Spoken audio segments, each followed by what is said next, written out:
All right, so we're finally back with the modified. Don't know why I'm talking to my hand, but there it is. Pretty stoked. It's off the lift finally. It's on its tires. It's been months. So pretty much since I bought it, I took it all apart, and I kind of explained why I did that, but show you around the car and we'll go from there.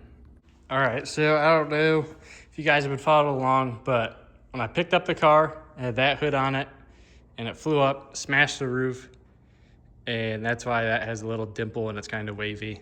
So I made this one. I went and bought some sheet metal yesterday. It's not made with a brake, so it's not the best, but I got to add some more bracing, but it's not terrible. It's not great. The nose, I need to add some more bracing to that because there's no braces in the middle. It's pretty flimsy. You see that? So there's no support there. The doors are pretty good. The guy who did it before, he had it riveted, and I just reused the holes because they're already in the door and none of the bolt holes line up, like they're not evenly spaced. So it kind of drives me nuts, but it is what it is. Same thing with the quarter. I just used the holes that are already in there. As you can see, not very close. I don't know what was going on. But I made this also. It's kind of wavy, but looks all right. I kind of like the white and purple. It looks pretty sweet, I think. Obviously I like the white and purple, but my deck, I still got to get one of those covers that goes over this. Get a fuel line vent. The deck's buckled over there too from the guy I got it from. He was pushing it with a four-wheeler, and then that came off the bumper and smacked that. So that's why I didn't have a quarter panel on it. This side, it's all the same. Those pieces are riveted together. Doesn't make a ton of sense, but whatever. Not that big of a deal. This side of the hood actually looks pretty good. I wouldn't say pretty good. It looks better than the other side, but got my custom decal. It's just on, there's plastic covering it, so I just wrote over that because I thought it would be funny and give all you guys a great chuckle. So let me know if that worked. And then you can see in there, got my transmission and stuff in, starter, new battery. Got my shocks on there, got those back. Wheels and tires are on it. They're pretty much all bent. I thought they were new when I got them. Got the car, not really. So these will probably be like my scale tires or something. Well, not even, because they have like a consistent measurement. You shouldn't have stuff that's bent, so probably not a good idea for that. They're pretty much junk. The tires I can use for scale tires, but I'll show the inside. So I got Bert's actual shifter. Can't even see it, not even pointing it. Got this cool wheel. You can see it's a fat grip wheel. Like I have pretty big hands, and I think it's 1.5 inches or 1.25 inches. I think it's 1.25 inches. But pull that off. That's if I can. Golly. Got that off. So I got rid of the jam nut on this and moved this up as high as I could. And the threads are pretty well boogered on it, so hopefully that stays on. And then I moved it as far forward as much as I could.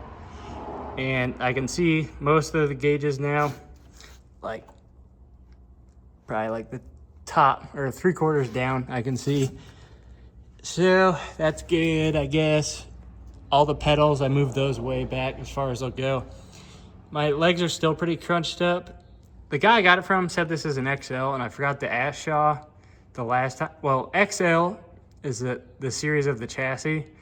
I think it's like 2013 up or whatever. So he may have got confused with that, thinking it meant like XL cage, because I don't know if Shaw makes a big guy cage. But this thing is the worst race car I've ever gotten in and out of, and I have like zero room. My arms like has no room over there. So it kind of sucks for me, but I mean, the seat's as far back. These belts came with the car.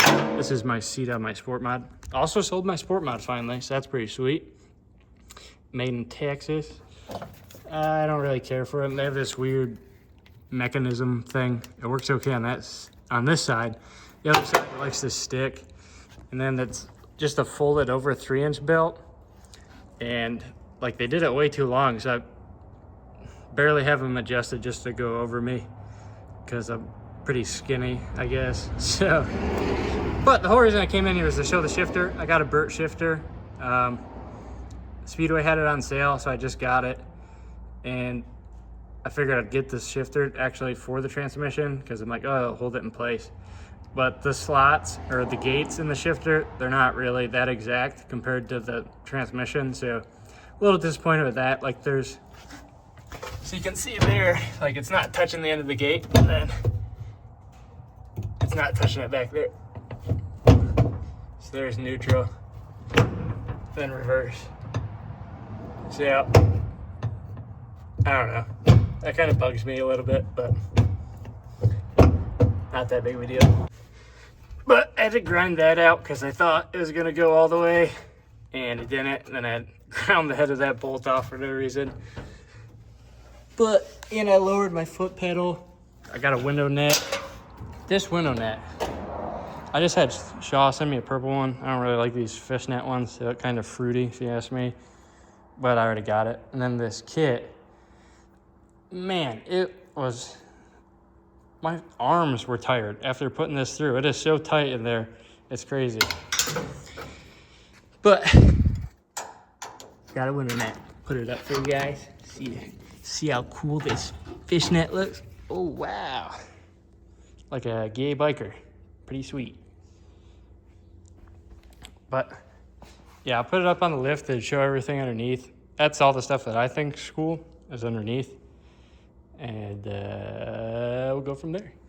Also, probably gonna have to get a different one. This is just one I took off my sport mod hood, but we're allowed to run a 6-inch one. So I'm gonna get a 6-inch one. That'll put me like right underneath the air cleaner. I was always told if your air cleaner sticks out, then the air goes through it and then out of it, and then it draws air away from the carburetor. That's what I've heard. I don't know if that's true, but I'm gonna go with that because it makes sense in my head.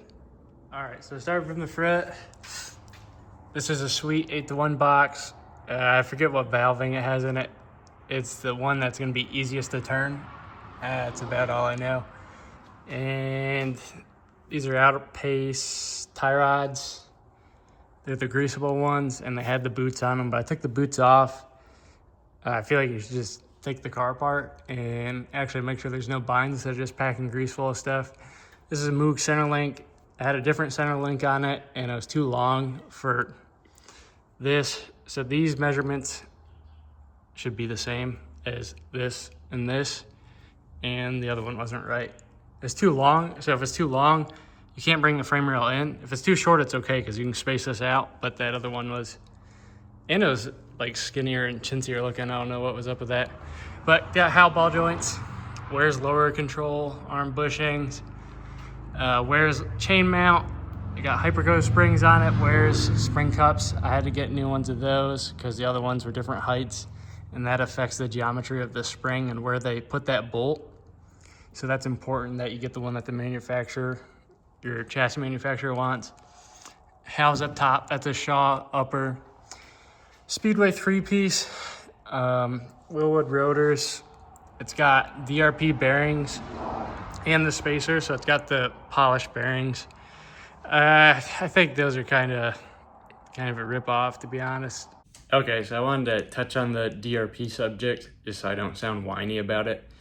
But, I mean, for what I'm doing, like, I've never won a race, and I don't think that's going to be the difference between me winning the race. Like, I got $800 in the wheel bearings and seals and the spacers around the car. And just looking back, I don't think that was a smart choice to spend $800 on that.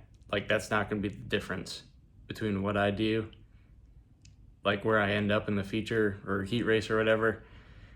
I think there's a place. I mean, you should always try to make everything the best as possible, which was my mindset going into it. But you also got to realize your budget in some spots. So I'm like,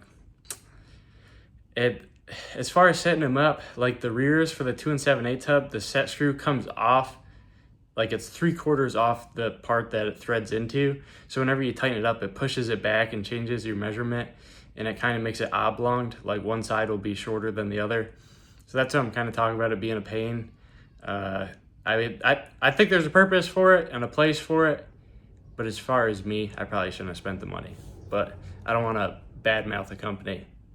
I think the product does what it's supposed to do. So yeah, I just want to add that in. But the fronts I can kind of see, like it'll spin for a while. So I mean that's good. I don't know how much of a difference it makes. The rears, I definitely don't see it, because like even with no caliper on it, I still couldn't get it to spin like this. So I don't know what the deal is with that. And they're just a pain in the ass to actually get it right. Oh, I forgot. I got this radiator screen from Bob Harris when I was up there at the school. So that's in there. What else we got here? Brand new Burt. My dad got me that. And Power Master starter on there. This is the cheaper one. This one's good to like 12.5 to 1 compression and like 360 cubes or something like that. That's what they say. I had to get a little adapter because these are -3 on the Burt, and then that's a -4. So that's a -3 to -4 adapter, and then the line's already ordered, but I'm waiting on that. And you can see the shifter up in there.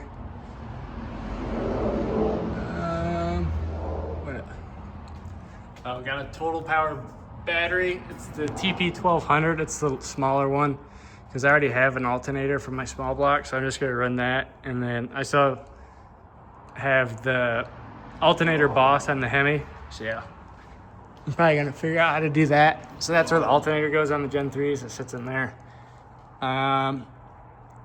Maybe a problem with the radiator hose, but we'll find out later date, worrying about this stuff.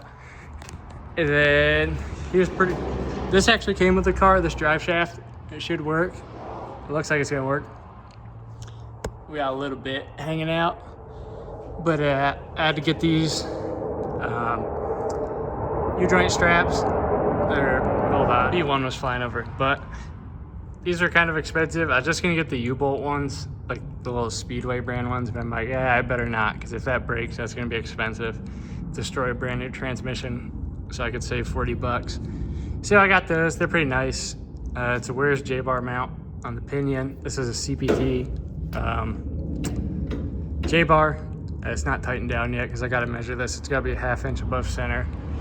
That's right, that's a Where's mount on the frame itself. And then that's Shaw's pull bar. I just got that. I had a solid one in before, so I got rid of that. And here's all the sweet stuff. This is a Where's slider. I got that up when I was at BHE. And then these are Willwood calipers. I have Willwood calipers all the way around. And then they're telling me, it actually came with these on the car, but they're talking about how you should get these. So that's pretty cool that it came with them. And then I got AFCO rotors because my other rotors, they're slightly blue, and they said they're pretty much junk once they do that. And then it's got Hawk 30 brake pads and then a Where's brake pad spacer. It had PFCs in it, but they're mixed match, and that kind of bugged me, so I didn't feel like doing that. But the PFCs are more aggressive. These are 30s. Pretty sure these are like their least aggressive one. So I don't know. Yeah, I don't know how that'll be, but I'm gonna try them out because I bought them and I never ended up using them. But I got the bird cages with the option to run a brake floater. It's bolted together right now. All out of pace 4-link bars. They came with the car. They're actually too long, so the guy who had it put together, he had it wrong, so I had to shorten those up. BHE AFCO shocks. I just have the AFCOs on the rear because on the right rear when I got the car, it had a Fox shock, and he told me those are pretty much junk. So I got that, and then I'm like, what about the left rear? Is the Integra all right?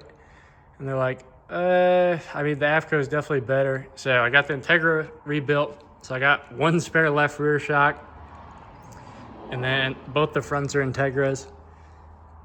And like, if you look, like I got the book and stuff from them, and like the left rear shock's like the last shock you changed to try to adjust anything. So pretty much just a spare, which kind of sucks, but is what it is.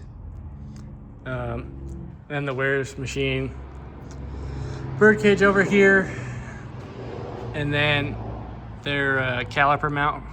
This one's pretty trick. It's super thick, and then it has this little guide plate right here, which is pretty cool, I think. And then it also has, I don't know if you can see it, these Allen bolts that help keep it from spinning. So my other one was welded to the tube, so obviously that's a problem with them spinning. You can't really clamp them tight enough, so they did the bolts, which I kind of like better. So you gotta cut it off. Because every time you gotta slide this off or do anything, or pull this off, you have to pull the hub and all that stuff off. So you have to cut it off every time. And I'm dumb and I didn't pay attention to the thing, and it told me that this, like in the diagram of when I got it, it was for the left side, and then I put it together as the left side because I wasn't paying attention. So then I'm like, oh crap. And then you see this ear's thicker, so then I had to take it off, flip it. So I did that 3 times because I didn't pay attention to anything that I was doing. And then those are Ware's chain mounts. These are Kaiser axle tube mounts. And I think that pretty much covers it. I think that's everything I've done to this. And I still need a vent. I ordered the wrong vent, so I need a vent for that. And I gotta check my axle end play. My axle's not in this one. And what? So pretty much just a couple little things, and then power steering is a major expense that I still gotta pay for. But other than that, and a carburetor, gotta get a good carburetor. And then I can start focusing on the engine. I want it, like that engine, that's only got 7 pistons in it. That one's destroyed, but it's just in there for mock-up. Oh, and I gotta build my headers too. So I gotta do that, and some sort of ignition system, but still a ton of stuff to do, still a ton of money to spend, but got a good majority of it knocked out, and I'm pretty happy with how it's looking. And wheels and tires, obviously. Thanks for watching. Hopefully it'll be done soon. Hopefully get to race it this year. Should be able to, unless something crazy comes up, which I don't think it will.